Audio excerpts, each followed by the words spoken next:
Hello, Sparkly Beans. Welcome to another episode of Practical Astrology 101. My name is Avery, and if you're new here, I help folks who are passionate about liberation and justice to find themselves and their roles in an emerging future.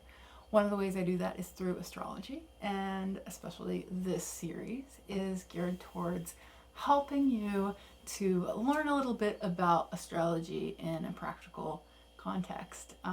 We are on the third video of a 6-part foundational series within Practical Astrology 101.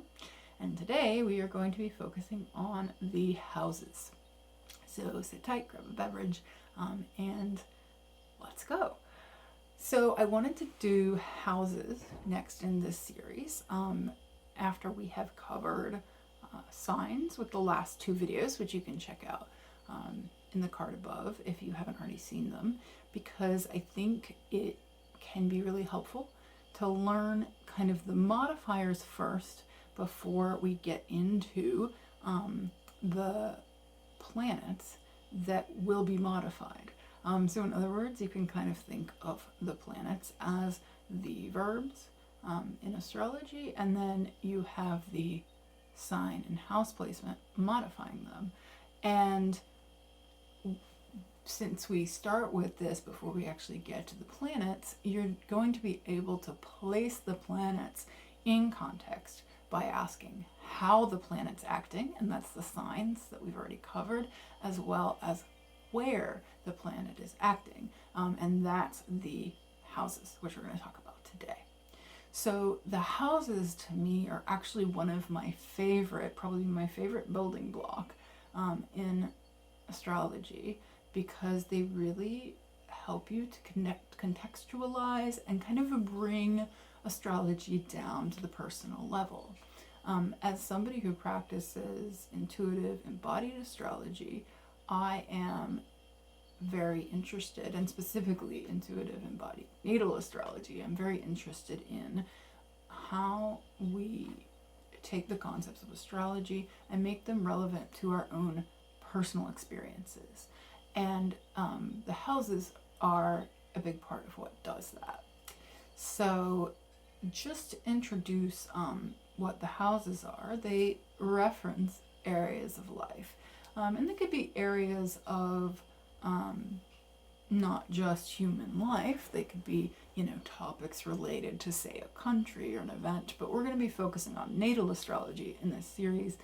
So in this case, we're talking about areas of human life, like work and romance and family and home and all the different topics that make up a life. So there are a number of different house systems that I want to note, because this might be confusing for some beginners. I just want to note off the top that what we're going to be or what I'm using, it may or may not come up directly, but what I'm using is the whole sign houses, the whole sign system. There are a bunch of different systems, and they're all different ways of determining kind of where is the start and end point of each house. If you pull up your birth chart on astro.com or another website, you can see this visually. So if the chart is a wheel, you're looking for the kind of pizza wedges that each have a number towards the center of the wheel, and there's going to be 12 of them, and those form the 12 houses. So exactly where the lines of those pizza wedges are is going to depend on the house system. With astro.com, the default system is called Placidus, and there's a bunch of different other options. The reason why I recommend whole sign houses, especially for beginners, is that whole sign houses is a system where each house lines up perfectly with the boundaries of each sign. So as we mentioned in the last couple of videos, signs cover 30 degrees of the 360 that make up the circle, and each house in a whole sign system also covers 30 degrees. So if you know that, let's say you are a Cancer rising, then no matter where the horizon was specifically when you were born, your first house would perfectly map onto Cancer, the sign. And this just makes it a little easier to learn. Some folks prefer different house systems, and if you're interested in a particular kind of astrology, particular technique, you can look into which house system, or whether there's a house system that is preferred there. Or you may just read about the house systems and pick a favorite. This is a topic of a lot of controversy among astrologers, and people love to talk about what house system do you use and why, and there's a lot of debates. But I'm from the school that's basically like, use the tool that works well for what you're doing, and then use the tool that works well for you, and just be consistent, you know. I use the Placidus system for my first 5 years of practice. I have recently been kind of shifting over to whole sign. When I started out, I wanted to use Placidus for a number of reasons, including the fact that there's something called interception that is available in Placidus. It's not available in whole sign. And I worked with it for a while, and I've just kind of started to change. So you can change your mind. But for now, I'm just referencing, thinking about whole sign. So that's one consideration, is just where the houses fall. If you're using something like Placidus, depending on where on Earth you were born, how close to the equator or to a pole, the houses can be really big or really small. And some folks like that, some folks don't like that. Some folks want it to be more sort of location specific, and others would like to have more similar sized houses. It's really up to you. The other thing though, and something that is a personal passion of mine, is thinking about kind of what the schema is for the meanings of the houses. Because of course, the areas of life, a lot of people would think of those differently.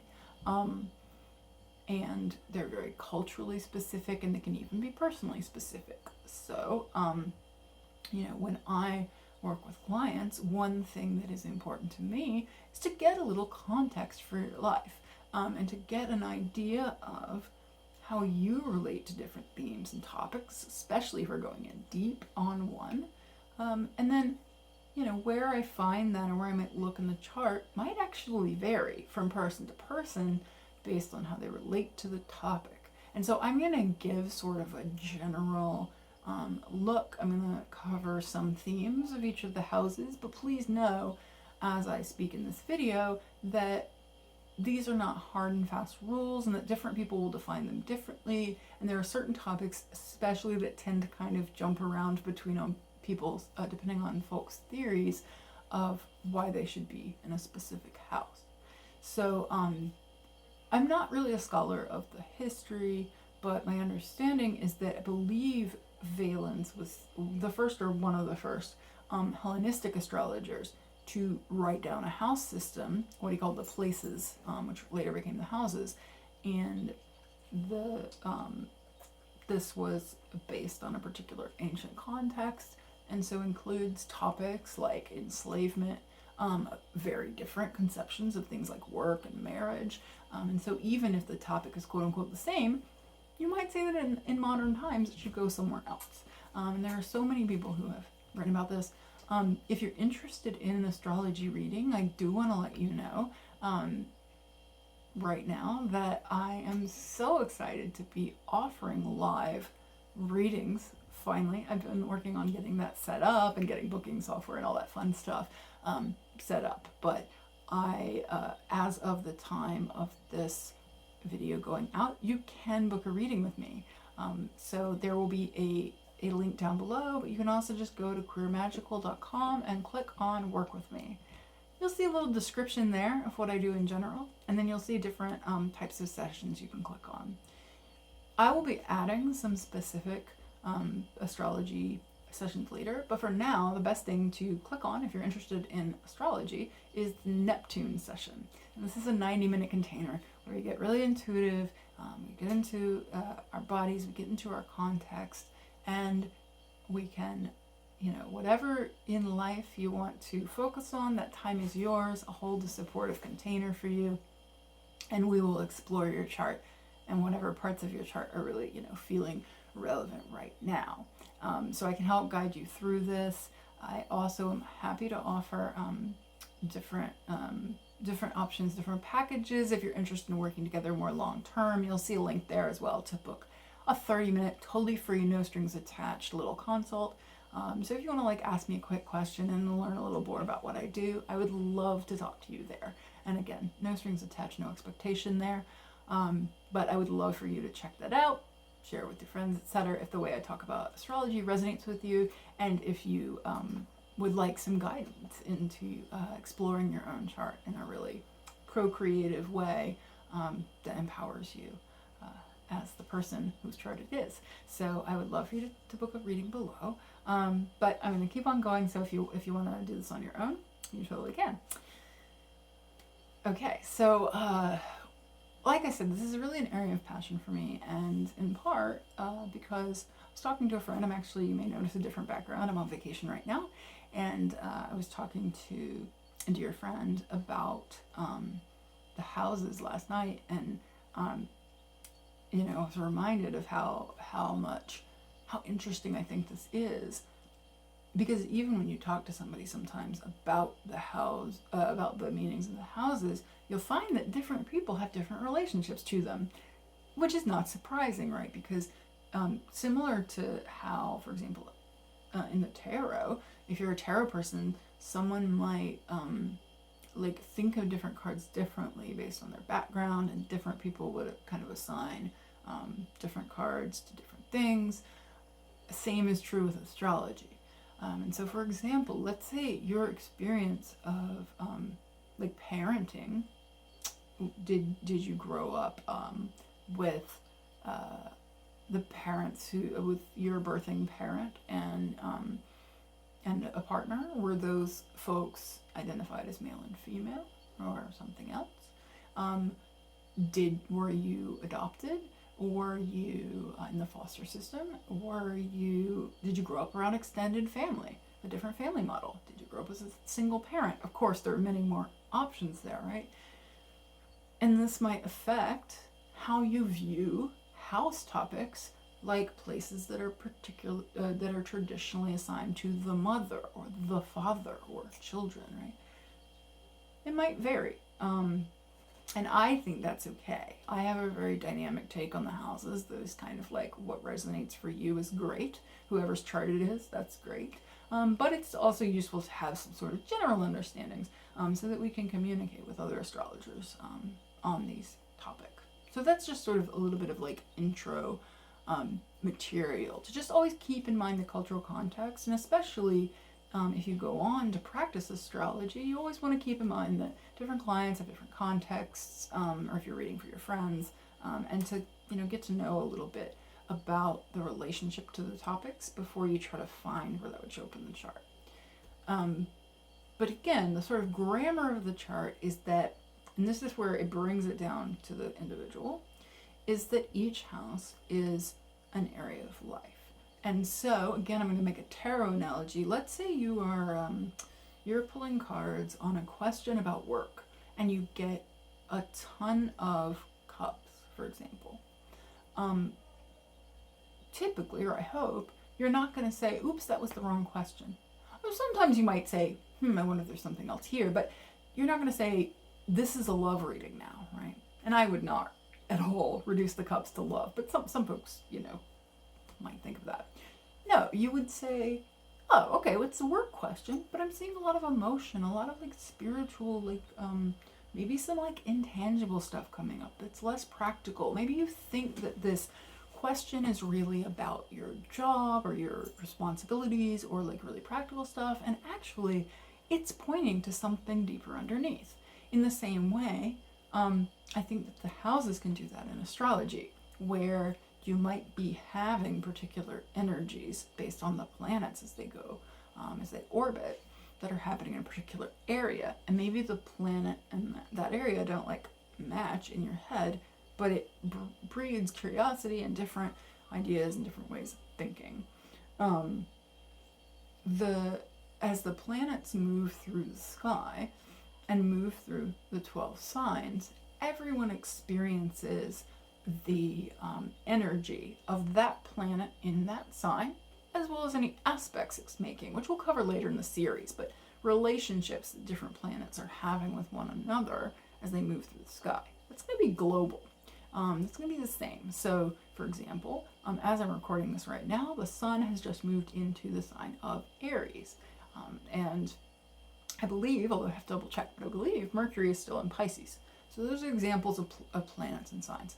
Everyone's feeling that energy. So there, might be a tendency for everyone to kind of, there might be some like shining of light or some visibility in a kind of Aries way.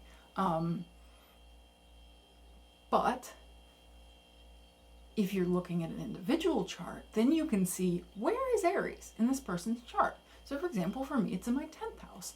And that is a very different feeling than Sun in Aries in the 4th house. So it's kind of like in a sentence, you could think of it like a preposition, there's a very different feel to maybe, let's say I have a beautiful dog snoozing right here. So if the dog is laying down is the verb, that's like the planet. You could say the dog itself would be the person whose chart it is. That's the noun, right? So when you're talking about natal astrology, generally you are going to be the noun. Although it can also deal with like other people in your life and other nouns. But that dog, that beautiful dog, that's the adjective, so that would be like the sign. There's a very different feeling of a beautiful dog lying on the floor than a beautiful dog lying on the table, right? That might be a problem. I want to eat on that table later, right? So you can kind of think of it that way, that, Sun in Aries might be really comfortable in certain places, might be uncomfortable in others, or it might just be, it's not necessarily a value judgment, it's just like having a particular energy in your love life versus your work life is a very different thing. And so that's what kind of brings it down to the individual level. So you can ask somebody when there's a big transit going on, let's say we recently had Jupiter and Neptune conjunct. So we can talk about the energies of Jupiter and Neptune, but where is that happening in your life? What is that touching in your chart? Like that gets really interesting. So that's what the houses do. They bring it down and they give you a location. So I think that it is useful. Again, remember that nothing is an absolute signifier. So even when we're going to be talking about areas of life, and I'm going to go through one by one each of the houses, still keep in mind that I don't really believe that like one house is the absolute signifier for really any topic, and especially like the big topics of life. So big themes like relationship, work, sex, they could show up in different parts of the chart for different aspects of that thing. Similar to how you could ask the tarot work question and get cards from all 4 suits, and they're all pointing at different aspects of that topic. Not everybody's going to agree with this. And some people would say, oh, sex is found in this house or that house. A lot of people might say like, sex is usually going to be like a 5th house, maybe an 8th house topic. I would disagree. I would say that you could talk about 12 different houses, 12 different like parts of sexual experience through different houses. So that is a personal thing. Other astrologers do this, but not everyone would necessarily think that way. I also want you to remember that I mentioned a little while back the idea of the 12-letter alphabet. And one thing that is important to realize when you're learning about houses, and especially if you look at different versions, is that some astrologers, particularly modern astrologers, working in the Western astrology, which is a term I have all sorts of feelings about, but modern astrology that is derived from Hellenistic, may tend to include house themes that are derived from the signs that they would equate or attribute or associate with that house. Now, Hellenistic astrology and other systems do not acknowledge a relationship between, or at least not a very strong one, between the house and the sign. So that's kind of a philosophical choice, or it's an important philosophical choice, but philosophical nonetheless, that is useful to be aware of, is that sometimes you'll start to see, for example, some of the themes of Scorpio kind of leak into the 8th house. And so mostly I'm going to try not to do that so much here, but like your mileage may vary. If you're thinking like, that sounds odd, I'm always open to comments below and feedback and questions. So that's something to be aware of. And I think that working with different astrologers also can be really helpful here if you're curious about your own chart, or if something really doesn't resonate. Sometimes your understanding can evolve. So as an example, my understanding of the 5th house has gone through like several iterations in my astrology practice and my astrology study. Okay. So apologies if you hear the barking dog. So there's 12 of them, and they are all derived from the rising sign. So if you don't have a birth time, you're not going to be able to use this method. Now you can get what's called a rectified birth time, or corrected basically, by working with an astrologer who does chart rectification. So you can Google that. I don't have a specific recommendation, but you can check out reviews of others. Rectification is like if you know that you were born on a date, and you especially if you have some idea of the time, then somebody who does chart rectification can ask you a bunch of questions about key dates in your life and kind of figure out when you were likely born based on that. So it's like a backwards figuring out of the time. This technique is easier the more you know. So if you're like, I'm pretty sure it was around noon, then they can like start to zero in. Whereas if it's all day, that's going to give you a lot more options. And so, accuracy may vary. I don't know a lot about rectification, but I want to note that is possible because, of course, it is a privilege to have your birth time. It's also a privilege to have your birth date, and not everyone does. And so I just want to acknowledge that and say that this is important to have to do this this part of astrology, and that doesn't mean you can't do any astrology if you don't have it. Also, if you notice on your birth certificate that the time you were born ends in 00 or 30, and some astrologers will also say 15 or 45, it might be an estimate. They might have just written down the closest to the time. So especially if that puts you kind of right on the edge of a particular rising sign, just keep that in mind. It could be the one kind of next door. And also, it's easy for us sometimes to be like, this doesn't apply, I'd rather be this sign. So again, working with an astrologer who does rectification, really great idea in that case. But once you know your birth time, if you know your birth time, you can use this technique. So the houses are calculated from the rising, or what's called the AC. So you'll see it on the left-hand side of your chart. It'll say AC. And that will be somewhere in a sign. If you're using, depending on the house system you're using, so for example with Placidus, the AC will actually be right on the line that you the horizontal line across the middle. That horizontal line is always going to show, I'm pretty sure always, any system I know, that horizontal line is going to give you the beginning of the first house, and then across the chart, it's going to give you the seventh. But the exact point, the AC, where the horizon was at your birth, depending on the system, it may be that line. It is in Placidus. Or like in a whole sign chart, you're going to see this is the beginning of the first house. Because remember I said that the first house would be the whole sign. But let's say the horizon was like in the middle of the sign when you were born. You'll see AC written right where it was. So the horizon was really like here. And it's just that house system is simplifying a little bit to say, we're going to tweak it so that it's at the beginning of that sign is where your chart starts. So it's 1, and then it goes around 1, 2, 3, 4, 5. And I never know which left, right with the video. So it starts on the left-hand side of the chart and moves counterclockwise. So that's what you're looking at, just to orient you.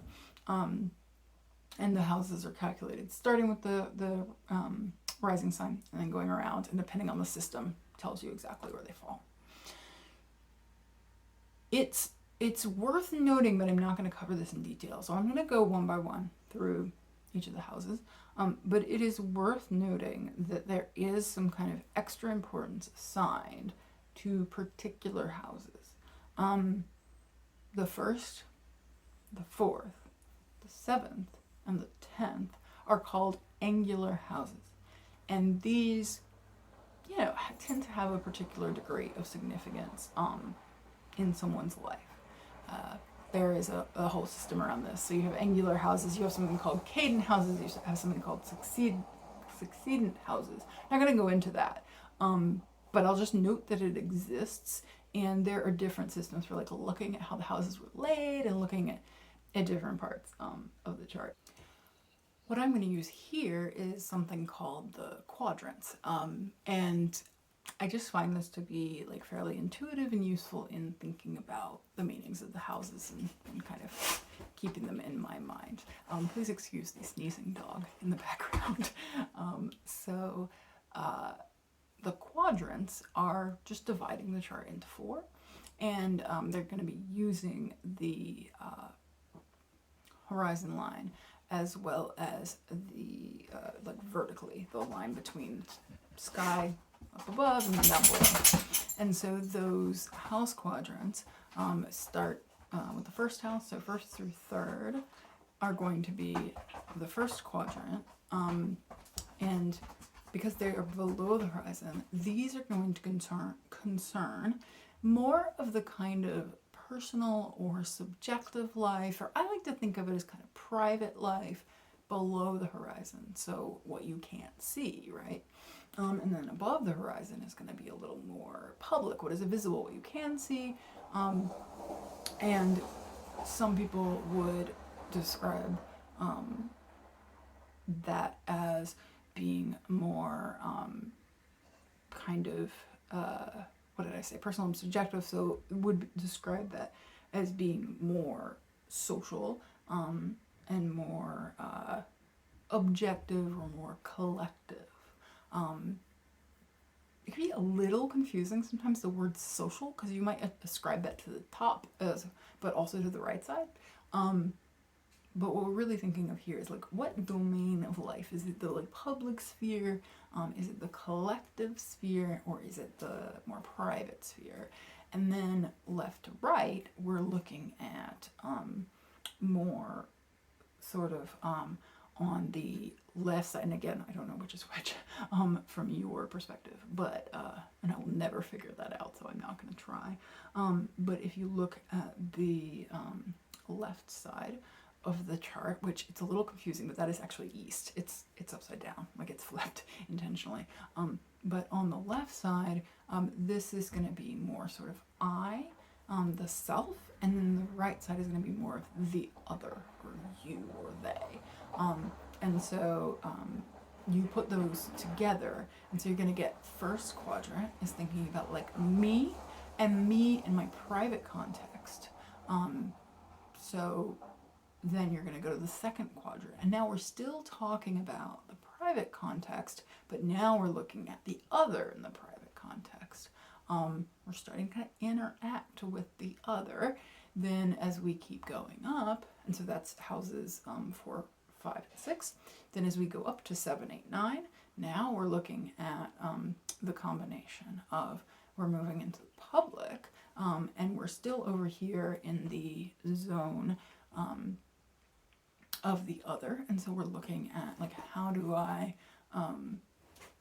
collectively, how do I enter, how am I social and public, different roles I might have, looking at, I actually find that this portion of the chart, I like to think of it as like almost, it can deal a lot with like what we receive from the other. So like how we, if you think of like personal and subjective, and then it's being like collective and objective, is objective totally the right word? I don't know. But some of the topics here are going to be less your perspective and more someone else's perspective that you then kind of distill and bring into. And you'll see as we go through the topics what I'm talking about there. And then we finally move to the fourth quadrant. Now we're talking about houses 10, 11, and 12. And that's going to be, we've moved back into the realm of me, but then it's like, what is me publicly? What is me for the collective? What do I want to do for the collective? So again, I think it'll make more sense when we go one by one, but I did want to just like introduce you to the quadrants some so you know where we're starting. So let's dig into it. Let's talk about specific houses. So we start with the first house. So in the first house, which includes the AC, or the ascendant, the place of the eastern horizon at the time you were born is what that is. And it is the starting point that calculates the whole rest of the houses in your chart. So the first house is, of course, going to be very personal. It is you. It is the self. It is things like and I want to distinguish a little between the AC and the first house, but whenever you have one of these angles, the AC, the IC, the DC, and the MC, they do relate to the house that they are in. So, when I think of the first house, I think of lots of things that deal with the self. I think of, and I didn't set this up earlier, but, keep in mind that as you're looking at houses, you're going to have natal placements. So, like, you can say something like, my sun is in my first house. You also have transit. So you can say the sun in the sky right now is moving through my first house, is transiting my first house. So where you have natal placements, that's kind of where that energy might tend to show up or naturally show up for you. But then you also have the planets transiting, and they kind of shine a more temporary light in that zone. So any planets you have in the first house natally are going to be really important in your chart, in your life. Their significations are really going to probably show up for you and be part of your identity typically. As you may know, when people talk about kind of their big three, their sun, moon, and rising, we're going to talk about the sun and moon in the planets video, but the rising sign is really the energy of kind of the first impression that someone has of you. And that's going to be that sign, but planets that you have in the first can also kind of influence that energy. The AC, or the rising, is also so it's people's first impression. It can relate to appearance, although I personally don't love, given my sort of like radical political bent, I don't love the idea of being like, oh yeah, like, you're a Cancer rising, so you're going to have like a round face. Like, I don't know, do I have a round face? I don't know, like, of course my head's round, it's a head. So maybe I have a round face. I don't find it super relevant to my astrology practice, but I'm not gonna totally knock it. And medical astrology can be pretty fascinating. So, looking at the physical body, but it's not really my specialty, so I'll note it and move on. But the rising sign, first impression, it's the kind of first glimpse that somebody gets of you. How people think of you can come up with the rising sign. And it is outward, sorry, I don't want to confuse anybody since we said public-private, but it is, it's definitely like how you come across. You'll note, right, that the rising itself, and I think this is the difference between the first house and the rising, or one difference.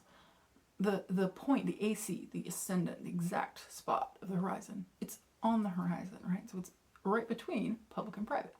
Now the first house, the whole first house, when you think of that and you think of what does it mean to have planets in the first, what does it mean for things to be transiting the first, now you're just really generally thinking about the self, the, who you are, you're just personal, like it is the starting point of the chart. So we start from who am I? That's the first house. Then we move into the second house. So when we get to the second house, Now we've got who am I? Now we ask, what do I have? What do I value? I think it's no coincidence that when you learn a new language, you first learn usually, or some of the first verbs you learn would be to be, first house, who am I? And to have, second house. Now, is there a little bit of a capitalist bent in there? Maybe. But the second house is not just about like physical possessions or money. Those are themes that can come up.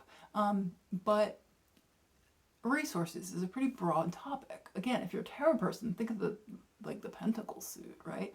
And I wouldn't equate second and Pentacles, but that resources can mean a lot of things. So I find that for me, the second house can include all sorts of themes, not just like money and physical possessions, but also other things that I kind of have. So it might include things like my energy resources. Now, are there other parts of the chart that could deal with energy? Sure. Could you look at, maybe like Mars? Yes, yes, absolutely. And I probably wouldn't go to the second house. I'd probably go to Mars first in a chart for that. But I do think that it can be things you have, like your capacity, your spoons. If you're a person with disabilities, your values are a major theme of the second house. So you're thinking about what you have physically, tangibly, but also what do you have, what do you hold most dear to you, like conceptually, your values. And keep in mind, the second is over here on the eastern side, so it is about me. It's not about somebody I live with, possessions. It's not about my family values. It's about me, what I value. And that can, of course, change throughout life. I should also mention with the first, the body comes up in the first as well. Now, there is an entire medical astrology, an entire discipline, whole chart, but the body is one thing. I just want to mention that because you could think of your body as a resource, but typically you'd see the body in the first house. The second house would include, your belongings, your resources, your money, but also your values. So that's the second house. And then we've got I am, we've got I have. Now we move to the third house. And now the third house, honestly, was one of the houses I found kind of confusing to interpret and understand for a number of reasons. But here's my current understanding of it, subject to change. So the third house really concerns our environment, our local environment, our immediate environment. It concerns the people who are around us, some of the people who are around us in our immediate environment. It concerns how we communicate, especially in a very down to earth kind of way, how we day to day take in information, process information, can show up here. Communication in certain ways, but not the bigger philosophical, conceptual stuff like that. We're gonna find somewhere else. So in the third house, again, if we're looking at local environment, I find that a really helpful thing to come back to with the third is it fairly local, fairly proximate, fairly close? Then it's that would suggest it might fall into the third. So if we look at the third house, some of the topics that can come up here include siblings. So, people who are typically close to you for at least some of your life. But of course you don't have to have siblings, right? I have no siblings, so there's no third house siblings. But I do sometimes, and this is something I'm actively thinking about, and I actually polled Twitter and was where would you put early close friends? Because you could put them in the third because they're like siblings, but there are other places you could put them as well. So that's an interesting question, and generally people tended to put them in the seventh, which we'll cover later. But there were some people who said third. So that's a good example of one where people differ, right? Is it the third because they're like siblings? But the third house also includes kind of extended relatives, so not the parents, not the people who raised you. And again, we'll get into obviously parents is a kind of complicated thing and how you define that. But it would include your siblings, your cousins, aunts and uncles. other people that sort of were part of your immediate, especially people who were part of your immediate environment growing up, I would tend to place in the third. I would not necessarily place, I would tend to place someone in the third. Let's say a friend that you've had since childhood. I might be more likely to place that person in the third than somewhere else. But again, this is a very, depends on the astrologer thing. And this is a good example of why, it's great to talk to somebody and understand their relationship to that person before you decide where they go, and what transits might be relevant to them. Anyway, there was a lot on siblings. But yeah, so extended family, particularly siblings. Also, so local environment can include things like your neighbors fall in the third. It might include organizations, but this is another where it's there's a couple places you could put it. If it is, especially things like libraries, community centers, kind of local organizations, you might put a church here, but religion itself actually goes on the ninth, across the chart. So maybe the local context of a church, something that is, an after-school club might go here. Your school, school itself, but not university, but school when you're growing up would go here. So you can kind of see how there's a little bit of an association with stages of life. I would tend to do that more with the signs, but some of these topics, they're very foundational to who you are. So it's who am I? What is mine? And then what formed me? What's the environment that I come out of? That for me really falls into the third. I can also include things like local transportation or travel, short distance trips could fall in the third. And as we get to the second half, we're going to do comparisons. So stay tuned, because the ninth is going to be things that are further. And so that's one way to think of it. Is it close? Is it far? Third house is close. Okay, so that is the building blocks of the self in the kind of private subjective arena. So now we're still in the kind of private subjective arena, but now we start to look at the other. And you can see it's not perfect, right? We just talked about the people we grew up around, so it's a little bit but that foundation, that's the foundation. So now we move into the fourth. So the fourth house, we get another one of these angles. It's another angular house. And that is the IC. So you'll see the little IC at the bottom of your chart. That is the most private sort of, bottom of the chart is it's all the way, it's the most below the horizon you could possibly be. It's the opposite of the top of the sky.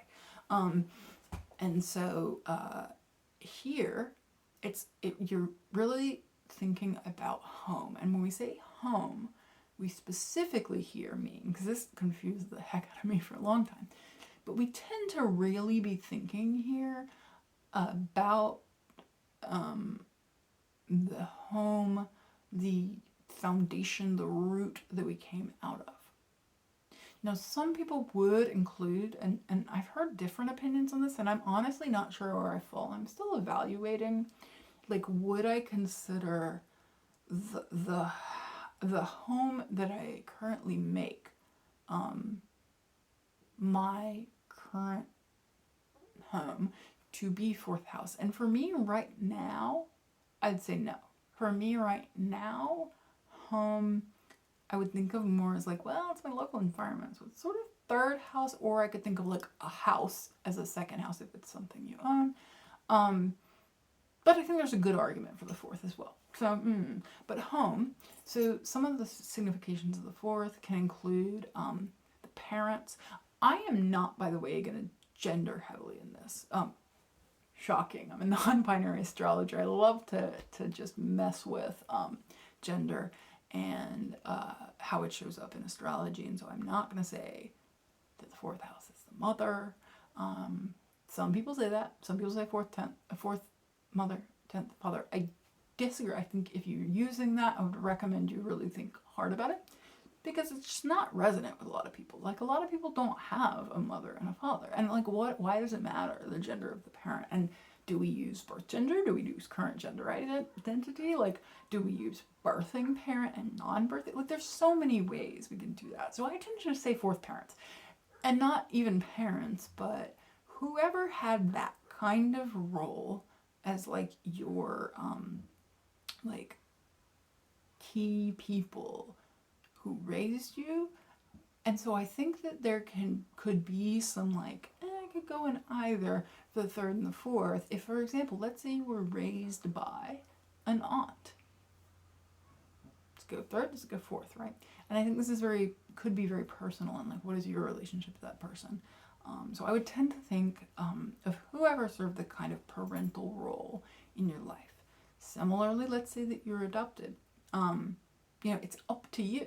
Like, what is your relationship to it? Whether you think of the fourth house as concerning the situation of your birth parents and your birth, or you consider it as your adoptive parents. And what if you were adopted, sort of not like at birth, but later in life? Like, how would you think about that, right? So that is, again, very personal.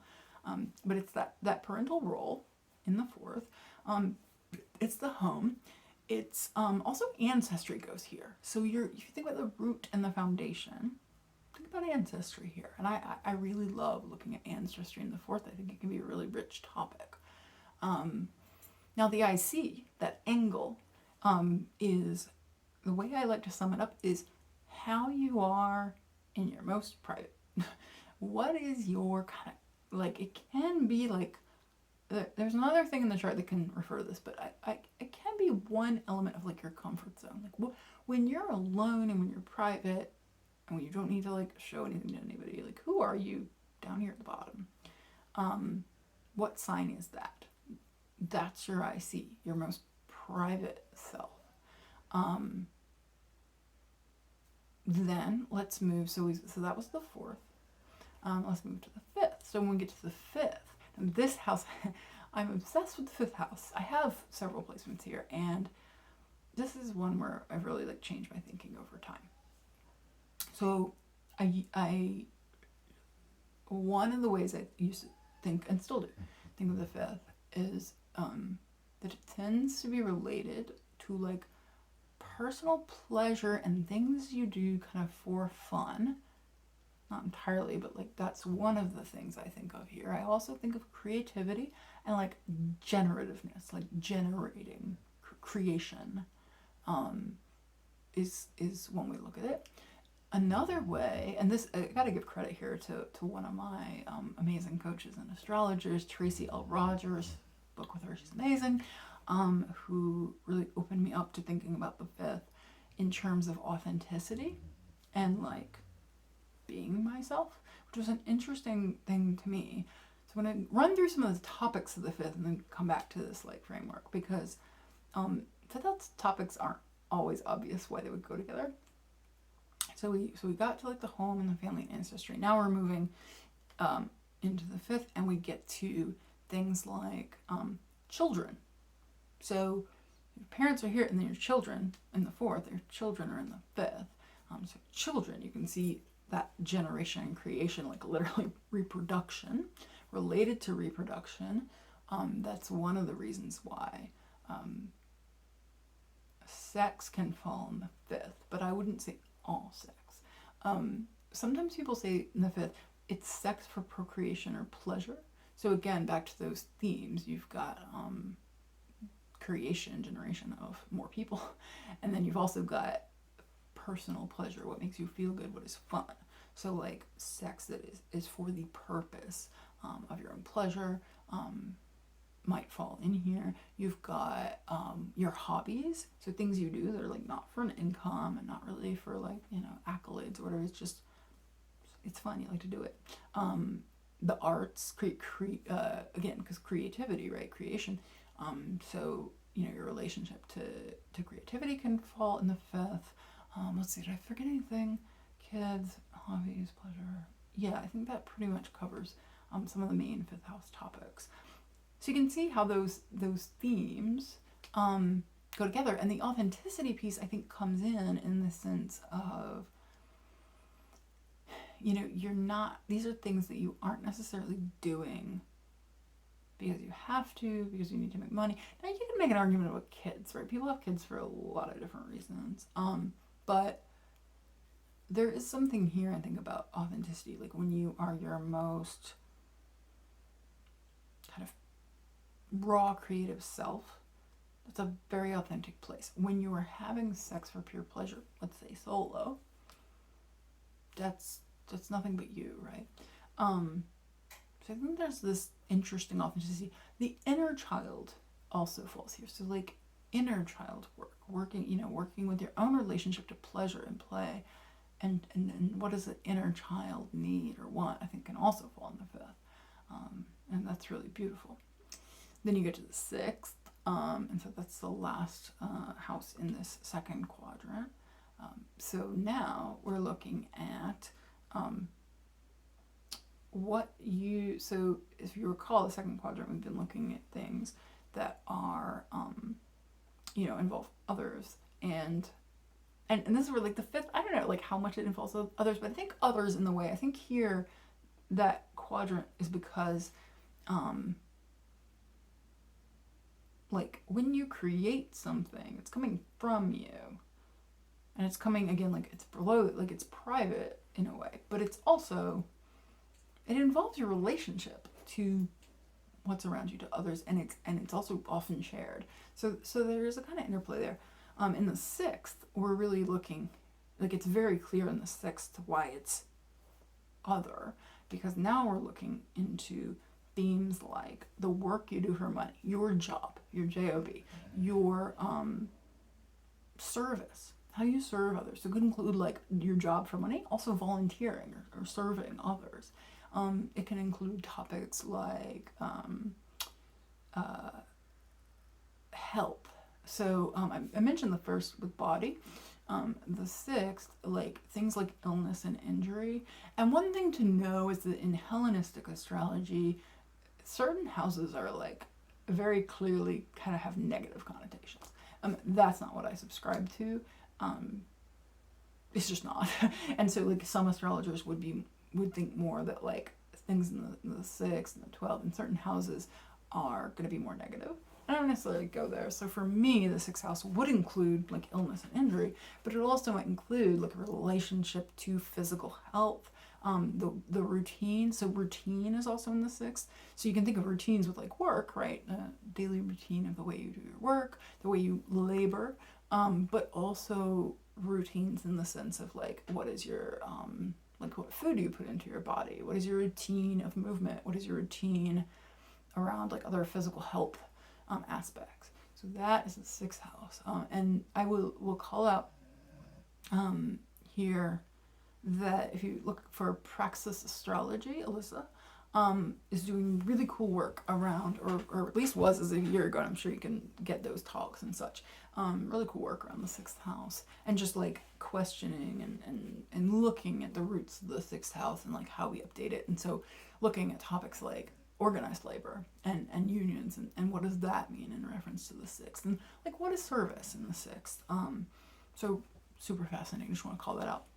Okay, so now we've covered the whole like kind of private sphere. So we've got who we are, we've got what we have, we've got our local approximate environment, we've got our kind of roots, foundations, our home, the people who raised us, we've got our personal pleasure, our fun, our hobbies, our creativity, our kids, we've got, if we choose to have them, of course, we've got our labor, our physical health. Kind of physical health, it comes from like the ancient association there is that like when we labor, we sometimes have illness or injury, right? So the effect of labor on our body is kind of what's there. All right, so that's kind of the private. Now we're moving into more of a public sphere. We're looking more at a more kind of objective is one way of thinking of it. I like public. Collective could also be a word, and we're still dealing with the other, right? So we're still on that side of the chart, on the western side, which again is confusingly the right. So we get to the seventh house, and we have another angle. So we're at another angular house. So the angle here is called the DC or descendant, and the house is the seventh. So the seventh house is pretty simple in terms of significations. I mean, there's a lot here, but it's like pretty basic. It's close relationships. It's close one-on-one relationships. It's people that you are personally close to. So this is includes marriage is one of the traditional significations, but any partner. So I would say, like, you know, a romantic partner. But keep in mind, you know, asexual, aromantic people, asexual ace. You know, you could have a platonic relationship that is really dear to you and important to you that falls here. Your best friend could fall here. So when I talked earlier a little bit about how there's some kind of like do friends that are like siblings going third, most people when I polled Twitter said seventh, because it is a very close relationship. But I might tend to put, if it happens to be somebody like that I've known since childhood, maybe I put them in the third. If I met them later, I might be more likely to put them in the seventh. That's just me. It can include business partners, and it's often phrased as business partners, but this is I think anyone in business that you have a fairly equal relationship. So your boss would go in a different place, but like business partners, people you enter into contracts with. It could include clients. I think particularly clients that you have a long-term relationship with, a long-standing relationship with. It includes one of the like funnier ones, or just phrasing is funny, is open enemies. So your nemesis, your known nemesis, your public nemesis would fall over in the seventh. But yeah, close relationships. So it's like pretty simple, but it could include a number of people. And it, of course, does include romantic partners.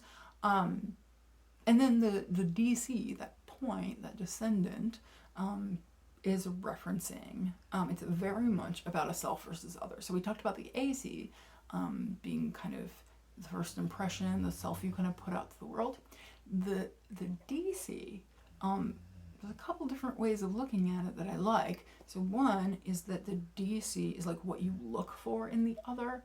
So it might be what you look for in any of these things I just mentioned, in a romantic partner, in a business partner. Like the thing, like you can kind of feel like you're trying to like fill this kind of hole a little bit, or like the compliment you're looking for, right?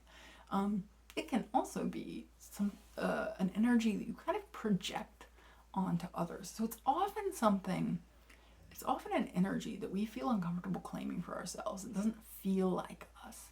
And we may have like a challenging relationship with that energy. I really do with mine. So you may look at that sign and go, oh, like that's not, either like I don't like that, that's not me, or it could be I could never be that cool, right? So like that can often be what we look for in others because we don't see it in ourselves. So one of the challenges is to kind of integrate and to see that we actually are our descendant and we are our ascendant, and those two kind of meld. So that's going to be the DC, and what we kind of think of as the other. And then now we're moving away. We go to the 7th house. Now we're going to go up to the 8th. So you'll start to know similarities. So we've got 1st and 7th. We've got self, who am I, my body, and then we've got other, close relationships,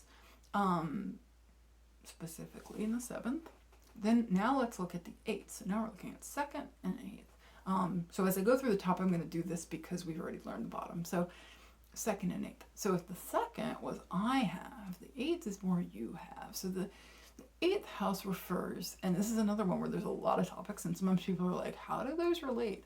But if you think about what someone else has, I think it's a useful way of thinking of it. So it includes things like other people's resources. So other people's resources, things like inheritance, things like debt or credit, right?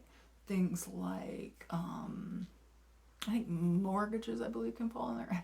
Admittedly, the financial topics I'm not the expert on, but it could include things like loans. So this is a lot like financials, but it can also include one of the topics. This is another house that can be associated with sex, and specifically the term intimacy is usually used. And the way I like to think of it is that if the 5th house is like the personal pleasure aspect of sex, the 8th house is when me and you come together, or maybe me and you, I don't know, come together, and now we're looking at, like what what are the values of the other and how they mesh with me. Like intimacy is about other people's values. If this is second house is my values, other people's values. So it's with like what they value financially, resource wise, but it's also, you know, more intangibly. I think intimacy involves that interplay between what I value and what you value. So that's how I think of why intimacy would show up there. You know, I mentioned the 12-letter alphabet. Like sometimes I think it gets conflated with like, oh, it's sex because of Scorpio, but I wouldn't say like, one, I wouldn't say Scorpio is all sex, but also I wouldn't say the 8th house is all sex. I would think specifically of like, where do my needs and your needs start to meet and maybe even collide a little? So I said value, but also I think need, like my needs, second house, your needs, 8th house. Other topics here that again, like you could derive from Scorpio, but if you're deriving it from the 8th house, themes around death, loss, grief, and transformation. So how did I get there with the 8th house? Well, if we're thinking about the second house involving like our values and what we have, the 8th house, well, what happens when we don't have, we actually lose? What happens when our values are rocked? What happens when our values, again, meet the other and we realize, oh shit, I need to shift? So I mentioned that the values can change in the second. That process of change, that confronting of change, for me, comes in the 8th. So again, transformation, loss, grief, death, all topics that can come up in the 8th that I've had some personal experience with.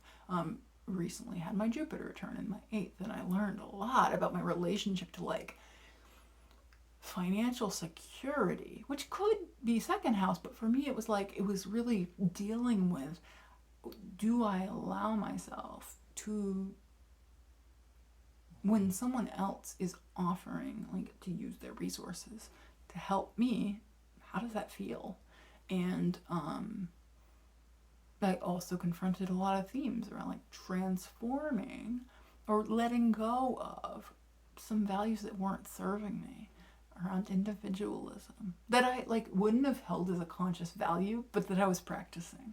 So that's also useful to mention that sometimes our values are not conscious, or sometimes we would state one value, but like we're acting out of a different value, and so that really gets into the second 8th. Now we move to the 9th, and so the 9th house. Now we're looking, and this is where, like, when I was saying, I was sort of like thinking about it. When we think of the other, when we think of public here, this is the kind of when I was thinking like receiving, because here we're going to look at topics like teaching, publishing, religion, philosophy, she like ran out randomly, long distance travel, whatever is foreign to us, which of course is relative, but whatever is far away. So we talked about the 3rd as proximate and close, 9th far away and distant. So we've got short distance travel, long distance travel. We've got kind of primary school or just school, you know, in our like immediate growing up environment, and we got university would go up here. We've got day-to-day communication, and maybe things like technology also goes in the 3rd a lot. We might look at like our immediate like technology and the things we use, and then now in the 9th we're thinking more about like communication in this kind of broader sense of coming up with a philosophy, or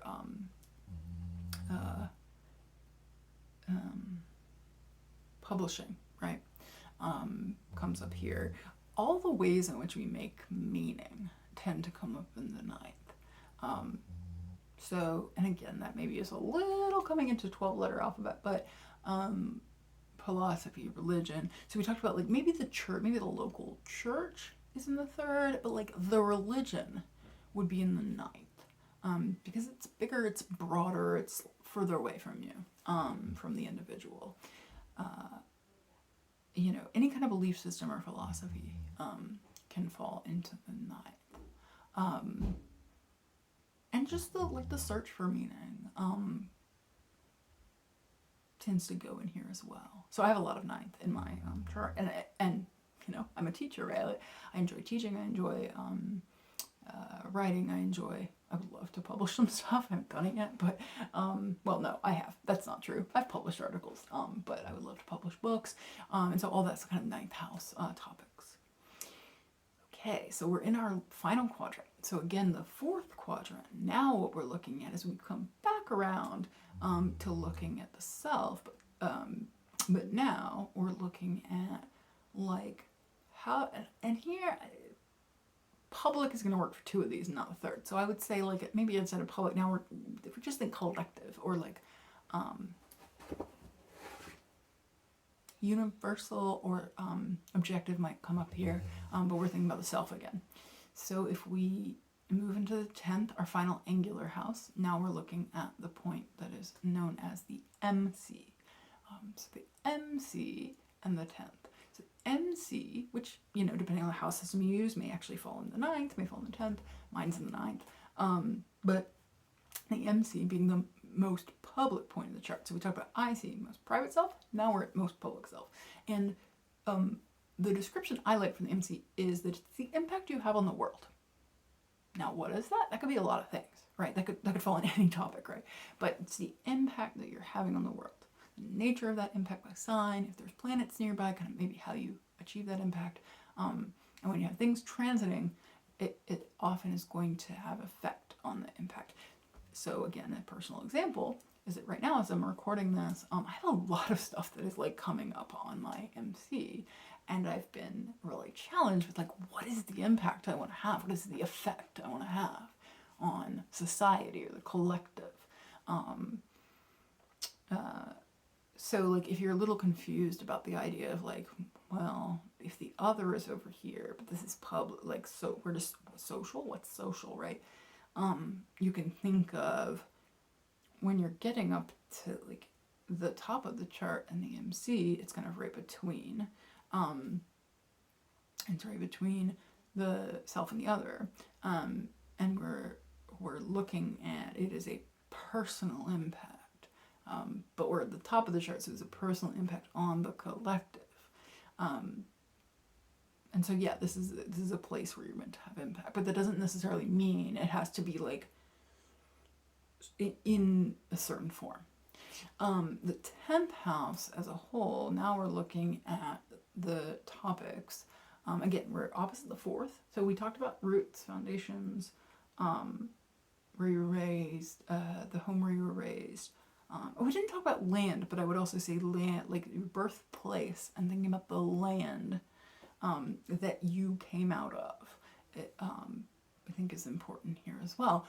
When we go to the 10th, now we're looking at public life, and specifically, we tend to look here at vocation. And you can say career, but I think career tends to limit in our minds to like job. And again, the 6th would be like, here's your job right now. Sometimes the 6th and the 10th are related. Sometimes they're very strongly related, but not always. So when you think about vocation, you think about calling, you know, the thing that you do in public, that is the thing you're here to do, that may concern paid work, but it might not. So for a lot of people, this is career, but not always. You know, a good example would be like, let's say there's somebody who, they have let's say they write books and they make pretty much no money from the books because it's hard to make money from books, but everybody knows them for the books. They've got a job, that's fine, but it's not a vocation, right? They were always called to be a writer.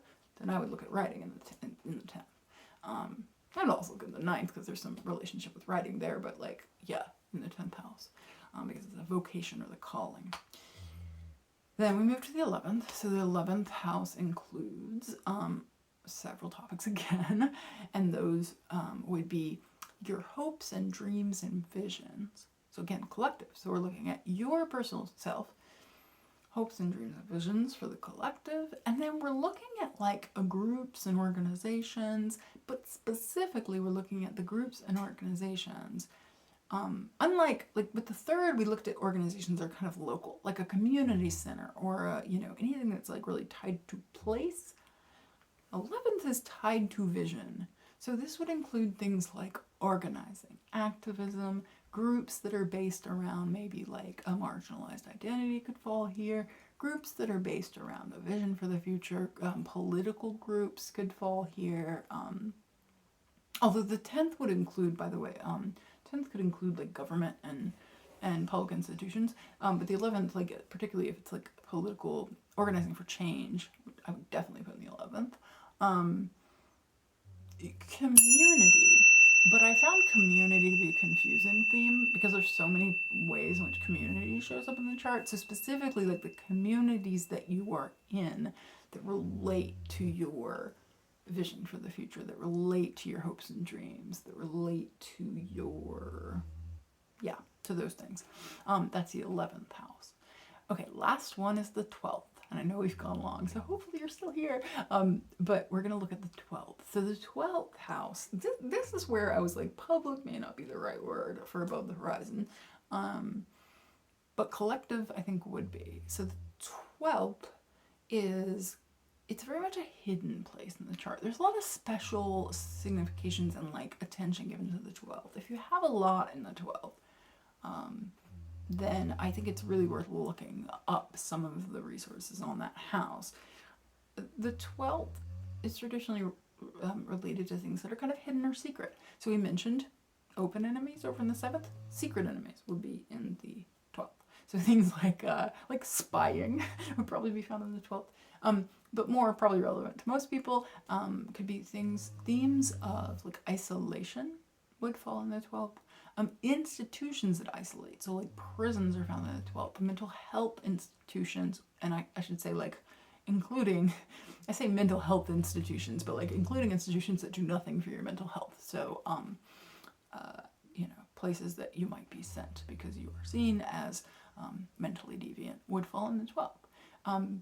Again, this is another one that's considered kind of bad in Hellenistic astrology, and some of these themes are really difficult. So things like prisons and policing I would put in a few different places, but definitely prisons in the 12th.